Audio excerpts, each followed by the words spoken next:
പത്തരമാറ്റ് സീരിയലിലെ ഇന്നത്തെ എപ്പിസോഡിൽ ആദർശ് ഭക്ഷണം കഴിക്കാതിരിക്കുന്ന സമയത്ത് ആദർശ് നയനോട് പറയുന്നുണ്ട്, 40 ദിവസം കഴിയട്ടെ, മുടങ്ങിപ്പോയ ഹണിമൂൺ നമുക്ക് പൊടി തട്ടി എടുക്കാം. അപ്പൊ നയന പറയുന്നുണ്ട്, ഈ സമയത്താണോ ഇതൊക്കെ പറയുന്നത്? ആശു പറയുന്നുണ്ട്, എന്താ ഈ സമയത്ത് പറഞ്ഞാല്? മല ചവിട്ടി അയ്യപ്പ സ്വാമിയുടെ അടുത്ത് ചെല്ലുമ്പത്തേനും ആ ആഗ്രഹം ഞാൻ മറച്ചു വെക്കില്ല എന്ന് ആദർശ് പറയാ. നയന പറയുന്നുണ്ട്, വെറുതെ ഓരോന്ന് സംസാരിച്ചിരിക്കാതെ ഭക്ഷണം കഴിക്കാൻ നോക്കെന്ന് പറയാ. ആശു പറയുന്നുണ്ട്, ദേ നീയും കൂടെ കുറച്ച് കഴിക്കുന്നു പറഞ്ഞിട്ട് നയനയ്ക്ക് കൊടുക്കുന്നുണ്ട് കേട്ടോ. നയന പറയുന്നുണ്ട്, അയ്യോ വേണ്ട, മലയ്ക്ക് പോകുന്ന സമയത്ത് ഇങ്ങനെയൊന്നും ചെയ്തുകൂടാ. ആശു പറയുന്നുണ്ട്, എന്ത് അങ്ങനെയൊക്കെ ഉണ്ടോ? നയന പറയുന്നുണ്ട്, ഉണ്ടെന്ന് പറയുന്നുണ്ട്. എന്നിട്ട് ആശു പറയുന്നുണ്ട്, കറി ഒരുപാട് വിളമ്പല്ലേ എന്ന് പറയുന്നുണ്ട്. നയന പറയുന്നുണ്ട്, അതല്ലേ ഇഷ്ടം, ചപ്പാത്തി ആയാലും ചോറായാലും അതിൽ കുറച്ച് കറി കൂടുതൽ എന്ന് പറഞ്ഞിട്ട് സന്തോഷത്തോടെ ആദർശ് വിളമ്പി കൊടുക്കുക. ആശു ചോദിക്കുന്നുണ്ട്, നീ ഇനി വീട്ടിൽ പോയിട്ട് കഴിക്കുള്ളൂ, എനിക്കത് മതിയല്ലോ നയന പറയാ. ആദർശ് പറയുന്നുണ്ട്, അമ്മയെ പോലെ നിനക്ക് നല്ല വിളർച്ചയുണ്ട് കേട്ടോ, സമയത്തിന് ആഹാരം കഴിക്കണം, ആഹാരം ഉണ്ടാക്കുന്നവർക്ക് അത് വിളമ്പി കൊടുക്കുന്നതാ ഇഷ്ടം, എന്നിട്ട് അവരത് കഴിച്ചിട്ട് നല്ല അഭിപ്രായം പറയണം, എന്നാൽ അത് മാത്രം പോരാ, നീയും ആവശ്യമുള്ളത് എടുത്ത് കഴിക്കണം. ഞാൻ കഴിക്കുന്നുണ്ട് ആവശ്യമായിട്ടാന്ന് പറയാ കേട്ടോ. ഇങ്ങനെ ആദർശ് സന്തോഷമായിട്ട് ഫുഡ് കഴിക്കുക. എന്നിട്ടാണെങ്കിൽ അനാമികയാണെങ്കിൽ പറയുന്നുണ്ട്, ഈ നവ്യ എന്ന് പറയുന്നവളെ സ്വത്തും പണവും ആഗ്രഹിച്ച് നടക്കുന്ന ഒരുത്തിയാ. അനിയത്തിയും ചേച്ചിയും തമ്മിൽ കീരിയും പാമ്പും ആയിരുന്നു. രണ്ടാളും തമ്മിൽ അടുത്തിട്ട് അധിക നാളൊന്നും ആയിട്ടില്ല. എന്തായാലും അനിയത്തി കൊടുക്കുന്ന പാല് കുടിച്ചിട്ട് കുഞ്ഞു പോയി കഴിഞ്ഞാൽ രണ്ടും തമ്മിൽ പഴയതുപോലെ ശത്രുതയിലാവും, അത് ഉറപ്പാന്ന് പറയാ. രേവതി പറയുന്നുണ്ട്, അത് തന്നെയാ ഞാനും ഉന്നം വെക്കുന്നത്. രേവതി പറയുന്നുണ്ട്, ദേ മോളുടെ അച്ഛൻ വിളിക്കുന്നുണ്ട്, വേണുമായിട്ടാണ് സംസാരിക്കാം. വേണു ചോദിക്കുന്നുണ്ട്, എന്തായി കാര്യങ്ങള്? രാത്രി ആയാലും എന്തെങ്കിലും ചെയ്യാൻ പറ്റുള്ളൂ. വേണു ചോദിക്കുന്നുണ്ട്, എല്ലാ ദിവസവും രാത്രിയിൽ അനിയത്തി ചേച്ചിക്ക് പാല് കൊടുക്കുന്നതല്ലേ? രേവതി പറയുന്നുണ്ട്, ഇതുവരെ അതിനൊരു മാറ്റം വന്നിട്ടില്ലെന്നാ തോന്നുന്നത് എന്നാ മോള് പറയുന്നേ. എന്ന് വെച്ചാ വയറ്റിൽ കിടക്കുന്ന കുഞ്ഞ് പുഷ്ടിപ്പെടുത്തണമല്ലോ. വേണു പറയുന്നുണ്ട്, ഇന്ന് ഞാൻ തന്ന സാധനം വയറ്റിലോട്ട് പോയാലുണ്ടല്ലോ നന്നായിട്ട് പുഷ്ടിപ്പെട്ടോളും അമ്മയും കുഞ്ഞും. ഇന്ന് അവള് പ്രസവ വേദനേക്കാളും വലിയ വേദന ഇന്ന് അവൾ അനുഭവിക്കാൻ പോകുന്നേ ഉള്ളൂ. ശരിയെന്നാ വിളിക്ക് ഇടയ്ക്കെന്ന് പറഞ്ഞിട്ട് വേണു കട്ട് ചെയ്യാം. രേവതി അനാമികയോട് പറയുന്നുണ്ട്, അന്ന് പായസം കുടിച്ചിട്ട് മേളിലും താഴെ കിടന്ന് ഓടിയത് വേണോട്ട് മറന്നിട്ടില്ല, അതുകൊണ്ട് വീര്യം കൂടിയത് തന്നെയാ രാവിലെ കൊണ്ടുവന്നത്. അനാമിക പറയുന്നുണ്ട്, അതുകൊണ്ടല്ലേ 2 ആഴ്ചയെങ്കിലും ഹോസ്പിറ്റലിൽ കിടക്കണമെന്ന് പറഞ്ഞത്. രേവതി പറയുന്നുണ്ട്, മോളെ ഏതായാലും ഇത് പോലീസ് കേസ് ആവാൻ പോകുന്നില്ല, എന്നാ പിന്നെ മാല പോയപ്പോ കേസ് ആവേണ്ടത്. അനാമിക പറയുന്നുണ്ട്, അത് കേസായതല്ലേ, ആദർശേട്ട ഇടപെട്ടിട്ടല്ലേ അത് വേണ്ടാന്ന് വെച്ചത്. രേവതി പറയുന്നുണ്ട്, അനന്തപുരിയെ കുറിച്ചിട്ട് പുറത്തൊക്കെ നല്ല അഭിപ്രായമാ, അതുകൊണ്ട് വീട്ടിന്റെ അകത്ത് പൊട്ടിത്തെറികൾ ഉണ്ടായാലും അത് മറ്റുള്ളവർ അറിയാതിരിക്കാൻ വേണ്ടിയിട്ട് ഇവിടെ ഉള്ളവർ പരമാവധി ശ്രമിക്കും, അതാണ് നമ്മുടെ ബലം എന്ന് രേവതി പറയാം. ഇതുപോലുള്ള സംഭവങ്ങൾ വീണ്ടും വീണ്ടും ഉണ്ടായാൽ മാത്രമേ ഈ കുടുംബ ഭാഗങ്ങൾ വെക്കുന്നതിനെ കുറിച്ച് ആ കിളവി ആലോചിക്കുമെന്ന് പറയുക. അപ്പത്തേന് അനാമിക പറയുന്നുണ്ട്, ഭാഗം വെച്ചാലും ജ്വല്ലറിക്ക് അവനില്ലേ കൊടുക്കുള്ളൂ. അപ്പൊ രേവതി പറയുന്നുണ്ട്, എന്നാലും നിനക്കും എനിക്കും കൂടി കോടികൾ കിട്ടില്ലേ, എന്ന് മാത്രമല്ല ജ്വല്ലറിയുടെ മേൽനോട്ട അവനാണെങ്കിലും ഷെയറൊക്കെ ഒരുമിച്ച് കിട്ടുമല്ലോ. എന്തായാലും ഭാഗം വെക്കൽ ഒരു നഷ്ടക്കച്ചവടം അല്ലെന്നാണ് എനിക്ക് തോന്നുന്നതെന്ന് പറയാം. അനാമിക പറയുന്നുണ്ട്, 2-3 ജ്വല്ലറിയും കിട്ടിയില്ലേ കാര്യമില്ല, അതിനുള്ള സാഹചര്യം നമ്മൾ ഒരുക്കണം, അത് ഒരുക്കണം പറഞ്ഞിട്ട് കാര്യമില്ല, നീ അനിയെ സ്നേഹിക്കണം. അനാമിക പറയുന്നുണ്ട്, അവയിപ്പം വൃദ്ധത്തിലല്ല, അത് കഴിയട്ടെ, ഇതുപോലുള്ള കളികൾ നമുക്ക് തുടരാന്ന് പറയാ എന്ന് പറഞ്ഞിട്ട് അനാമിക പോവുക. ഇതെന്തായാലും നടക്കുന്ന മട്ടിൽ ഇങ്ങനെ രേവതി ആലോചിച്ചുകൊണ്ടിരിക്കുക. എന്നിട്ട് അഭിയും നവ്യ റെസ്റ്റോറൻറ്റിൽ ഇരിക്കുക. നവ്യക്ക് അഭിയോട് സ്നേഹമൊക്കെ തുടങ്ങിയിട്ടുണ്ട്, വീട്ടിലൊക്കെ കൊണ്ടുപോയതല്ലേ. അപ്പൊ അവിയുടെ കയ്യിലോട്ട് പിടിക്കുക കേട്ടോ, അവിയുടെ കയ്യിലോട്ട്. എന്നിട്ട് നവ്യ ചോദിക്കുന്നുണ്ട്, ഈ സ്ഥലം നിനക്ക് ഓർമ്മയുണ്ടെന്ന് ചോദിക്കുക. ഓർമ്മയുണ്ട്, അതുകൊണ്ടല്ലേ നിന്നെ ഇങ്ങോട്ട് കൊണ്ടുവന്നത്, ഇവിടെ വെച്ചാ നീ എനിക്ക് ഡയമണ്ട് നെക്ലസ് തന്നെ നവ്യ പറയുക. അതേന്ന് ആവി പറയാ. നവ്യ പറയുന്നുണ്ട്, അന്ന് എനിക്ക് ഒരുപാട് പ്രതീക്ഷകളും ഉണ്ടായിരുന്നു, അത് എത്ര പെട്ടെന്നാ ഇല്ലാതായത്. അപ്പൊ നവ്യയുടെ കയ്യിൽ പിടിച്ചിട്ട് നവ്യ പറയുന്നുണ്ട്, കഴിഞ്ഞതൊന്നും ഇനി ഓർത്തെടുക്കണ്ട, നല്ലതും ചീത്തതും ഒന്നും ഇനി നിന്റെ സ്വപ്നത്തില് നല്ലൊരു ഭർത്താവായിരിക്കും എന്ന് ചക്കര വാക്കൊക്കെ പറയുക നവ്യയോട്.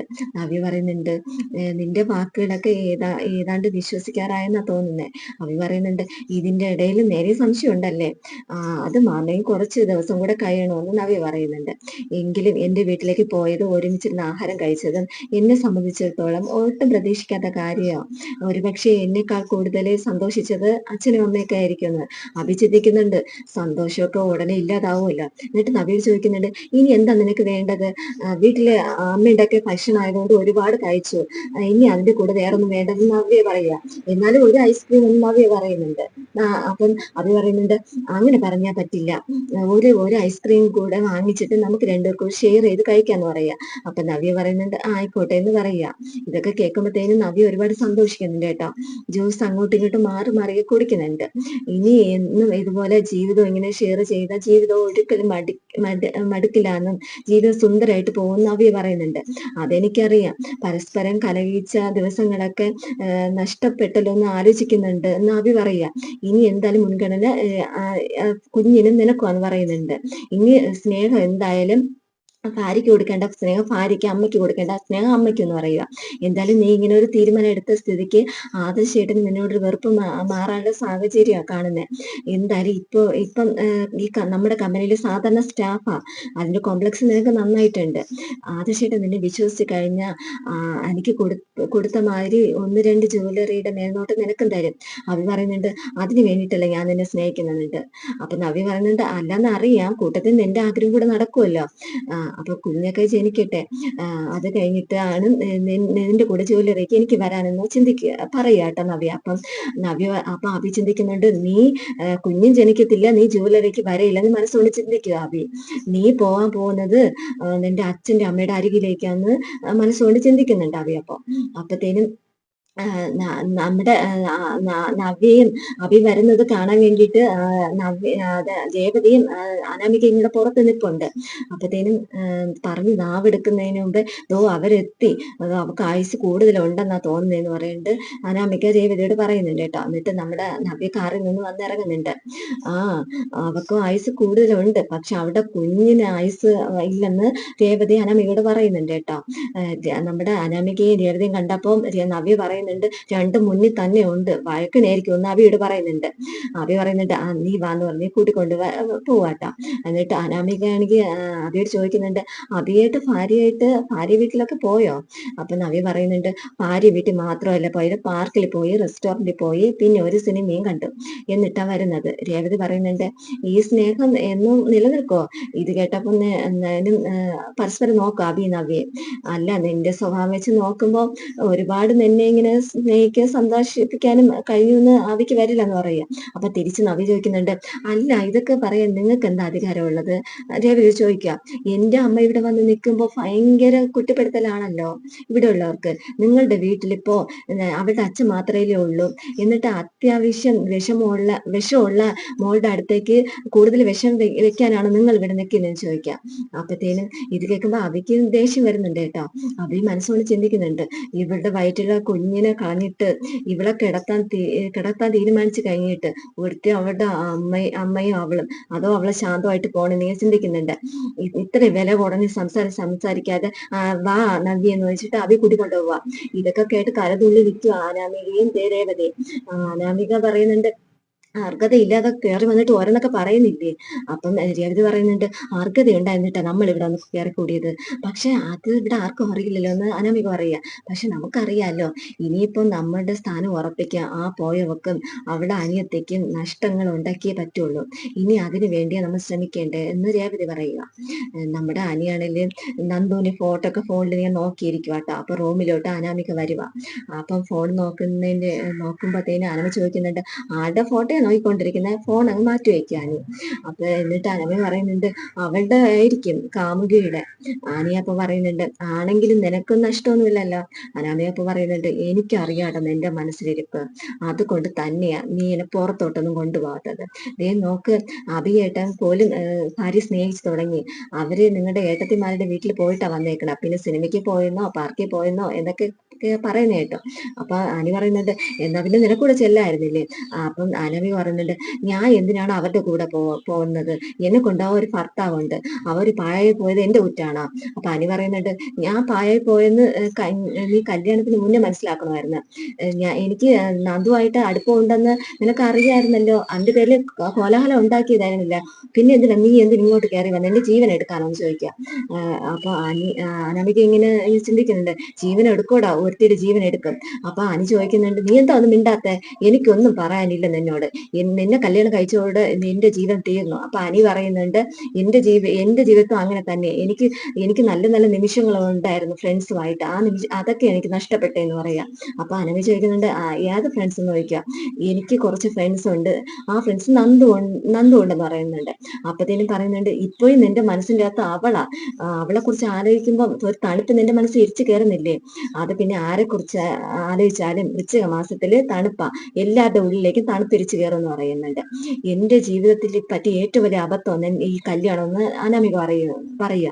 അപ്പൊ അനി പറയുന്നുണ്ട്, എന്നാ പിന്നെ നിന്റെ കഴുത്തിൽ ഞാൻ ഒരു താലി കെട്ടിയെന്നല്ല, വേറെ ബന്ധമൊന്നും ഇല്ലല്ലോ, നിനക്ക് നിന്റെ പാട് നോക്കി പൊയ്ക്കൂടെ? അനാമിക പറയുന്നുണ്ട്, എനിക്കറിയാടാ, ഞാൻ പോകാൻ വേണ്ടിയിട്ടാ നീ ഇതൊക്കെ ചെയ്യുന്നതെന്ന് എനിക്കറിയാം. 120 പവൻ തന്ന എന്നെ ഇവിടേക്ക് അയച്ചത്, പിന്നെ ഞാൻ അങ്ങോട്ടേക്ക് എങ്ങനെ പോവാന്? അവരെ സംബന്ധിച്ചിടത്തോളം മരണതുല്യമായ വേദനയാ. പിന്നെ ബന്ധുക്കള് അയൽക്കാര് അവരുടെ ഒന്നും വർത്തമാനം കേൾക്കാൻ എനിക്ക് പറ്റില്ല. എല്ലാ പെൺകുട്ടികളും ഇങ്ങനത്തെ പ്രശ്നങ്ങൾ ഉണ്ടാകുമ്പോൾ ബന്ധം വേർപെടുത്തി പോവാത്തത് ഇത് കൊണ്ടാന്ന് പറയാം. ഇങ്ങനെ പോവാതിരിക്കുമ്പോ കൂടുതൽ ശ്വാസം മുട്ടല് ഭർത്താവിനാന്നൊക്കെ പറയുന്നുണ്ട് കേട്ടോ. എന്നിട്ട് അനാമിക പറയുന്നുണ്ട്, ഈ മുറി കയറി വന്ന് എപ്പോഴും വഴക്ക് മാത്രമേ ഉള്ളൂ. അപ്പൊ അനൈ പറയുന്നുണ്ട്, അതെന്തുകൊണ്ടാ? വഴക്കാളിയായ ഒരു ഭാര്യയാണ് എന്റെ ജീവിതത്തിൽ കടന്നു വന്നത്, അതുകൊണ്ട് തന്നെ എന്ന് പറയാം. ഇനി നമ്മൾ സംസാരിച്ചാലുണ്ടല്ലോ ഞാൻ തന്നെ എന്തെങ്കിലും ചെയ്തു പോകുമെന്ന് അനവി പറയുന്നുണ്ട്. പറയുന്നുണ്ട്, എന്റെ കാര്യം അങ്ങനെ തന്നെയാ, നീ ഒരു പെണ്ണായി പോയി, ഇല്ലെങ്കിൽ നിന്നെ തല്ലി ശരിപ്പെടുത്തേനെന്ന് പറയാട്ടാ നിന്റെ ഈ സംസാരത്തിന്. എന്നാ നീ എന്നെ തല്ലടാന്ന് പറയാട്ടാ, തല്ലെന്ന് പറയാ. എന്നിട്ട് നീ നിന്റെ പാട് നോക്കി പോകുന്ന അനി പറയാ. മുത്തശ്ശനൊക്കെ വയ്യാതിരിക്കുക, അത് മാത്രമല്ല ഞാൻ മലയ്ക്ക് പോകാൻ വേണ്ടി മാല ഇട്ടേക്കുക, എന്റെ വ്രതം തെറ്റിക്കുന്ന രീതിയിൽ ഒന്നും സംസാരിക്കില്ലെന്ന് പറയുന്നത്. നബിക്ക് പറയുന്നുണ്ട്, അങ്ങനെ ഒരു ബോധം ഉണ്ടെങ്കിൽ അതിന്റെ ഒരു പക്വത നീ കാണിക്കണമെന്ന് പറയണ. നീ എന്തിനാ മാല ഇട്ടേക്കണെന്ന് പറയുക. അനിയുടെ അടുത്ത് നിന്ന് പോവാട്ട അനാമിക. അനിക്ക് ഇതൊക്കെ കേൾക്കുമ്പോൾ ദേഷ്യം വരുന്നുണ്ട്. അബിയാണെങ്കിൽ ജലജയുടെ അടുത്ത് പോയിട്ട് സംസാരിക്കുന്നുണ്ട്. അബി ജലജയോട് പറയുന്നുണ്ട്, ഈ അടുത്ത സമയത്ത് ഇതുപോലെ സന്തോഷിച്ച കാലം കാണില്ല.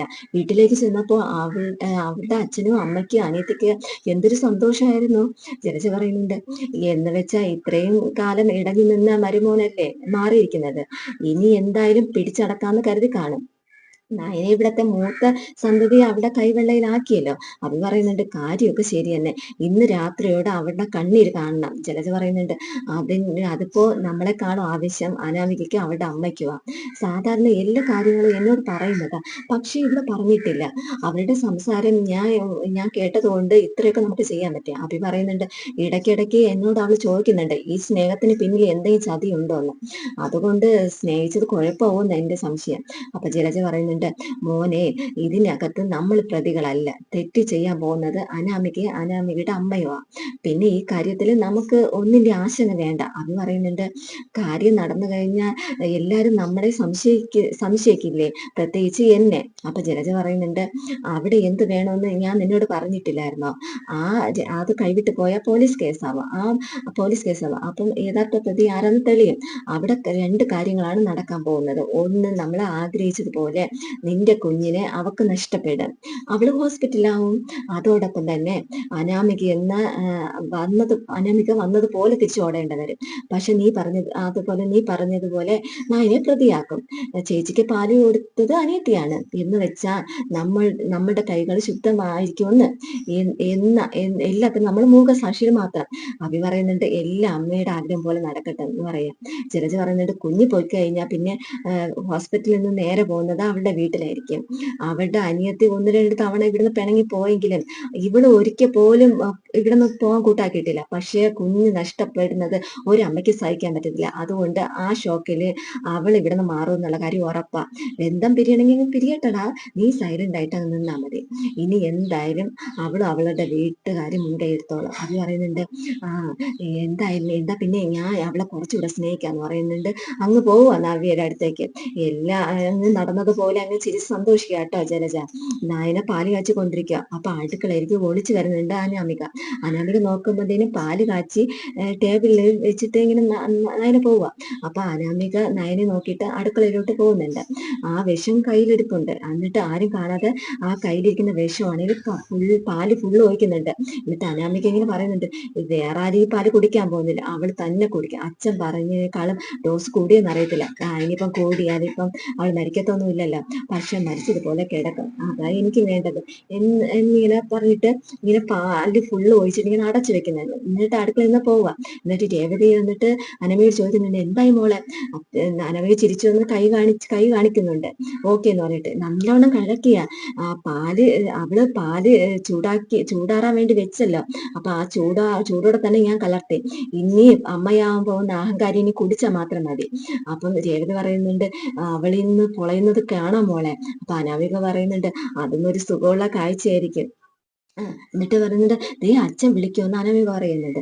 അപ്പം രേവതി പറയുന്നുണ്ട്, ഒന്ന് സന്തോഷിപ്പിച്ചേക്ക്, കാത്തിരുന്ന് വിളിക്കല്ലേ എന്ന് പറയാം. എന്നിട്ട് അനാമിക സംസാരിക്കുന്നുണ്ട്, എന്തായി മോളെ? അനാമിക പറയുന്നുണ്ട്, അച്ഛൻ പറഞ്ഞതുപോലെയൊക്കെ ചെയ്തിട്ടുണ്ട്. എന്നിട്ട് ആ പാലവള് കുളിച്ചോ? കുടിക്കാനുള്ള സമയമായിട്ടില്ല, പാല് ചൂടാറാൻ വെച്ചിട്ടേ ഉള്ളു, ഇനി കുറച്ച് കഴിഞ്ഞ് കൊണ്ട് കൊടുക്കുള്ളൂ. വേണ പറയുന്നുണ്ട്, അത് അകത്ത് ചെന്ന് കഴിഞ്ഞാൽ അന്ന് നമുക്ക് ഉണ്ടായ വിഷമതകളൊക്കെ നമുക്ക് പെട്ടെന്ന് മാറിക്കോളും. പിന്നെ അവർക്ക് നിൽക്കണോ കിടക്കണോ അത് പിന്നെ ഇരിക്കണോ എന്ന് അറിയാത്ത അവസ്ഥയിൽ അവൾ ഉടലോട് സ്വർഗത്തിൽ പോവാൻ തോന്നും. അതുപോലുള്ള വേദനയായിരിക്കും അത് ഉള്ളിൽ ചെന്നാൽ എന്നാണ് വൈദ്യര് പറഞ്ഞത്. അപ്പൊ അനവി പറഞ്ഞിട്ട്, ഇന്നത്തോടെ അവിടെ കുഞ്ഞിന് വേണ്ടിയുള്ള കാത്തിരിപ്പ് അവസാനിക്കല്ലേ അച്ഛാ? പിന്നെ അല്ല അതെന്ന് വേണം പറയുന്നുണ്ട്. ഇനി അവൾ കുറച്ചു കാലത്തേക്ക് കുഞ്ഞിന് വേണ്ടി ആഗ്രഹിക്കുക പോലുമില്ല. നമ്മളോട് അവളുടെ കളി. ഞാൻ ഇടയ്ക്ക് വിളിക്കാൻ തോന്നിയിട്ട് വേണു വെക്കാം. എന്നിട്ട് ഇപ്പം അവള് പാലുമായിട്ട് പെക്കാണോ എന്ന് രവി ചോദിക്കുന്നുണ്ട്. അനമിക പറയുന്നുണ്ട്, എന്തും അറിയില്ല, അവളെ കുഴി തോണ്ടിയത് അവള് തന്നെയാ. നമ്മള് അന്ന് പായസം കുടിച്ചിട്ട് മരണവെപ്രാളായിട്ട് ഓടിയത് കൊണ്ടല്ലേ നമുക്ക് ഇതൊക്കെ ചെയ്യേണ്ടി വന്നത്. അവള് ചിരിച്ചത് മാത്രമല്ലല്ലോ, നമ്മുടെ മുഖത്ത് നോക്കി അവള് പറഞ്ഞില്ലേ അവളാണ് അത് ചെയ്തതെന്ന്. എന്നിട്ട് അവള് എല്ലാവരുടെ കൂടെ അവൾ മാറ്റി പറഞ്ഞില്ലേ അവൾ അത് ചെയ്തില്ലെന്ന്. പായസത്തിന് പാത്രം മാത്രമല്ലേ അവള് മാറ്റിയുള്ളൂ. അപ്പം അനാമിക പറയുന്നുണ്ട്, എന്നാലും അവള് നമ്മളെല്ലാരും നാടകം കാണിക്കുവാണെന്ന് അവള് പറഞ്ഞില്ലേ, ഇന്ന് അവള് അതിന് ശിക്ഷിക്കപ്പെടേണ്ടേ? അതുകൊണ്ട് ഇനിയിപ്പോ കുറച്ച് സമയം കൂടെ നമുക്ക് കാത്തിരുന്നാൽ മതിയല്ലോ എന്ന് പറഞ്ഞിട്ട് അവരെല്ലാരും കൂടെ തുള്ളിച്ചാടി ഇരിക്കുക കേട്ടോ നവ്യയുടെ കരച്ചിൽ കാണാനായിട്ട്. അപ്പൊ ഇതാണ് കേട്ടോ ഇന്നത്തെ എപ്പിസോഡ്.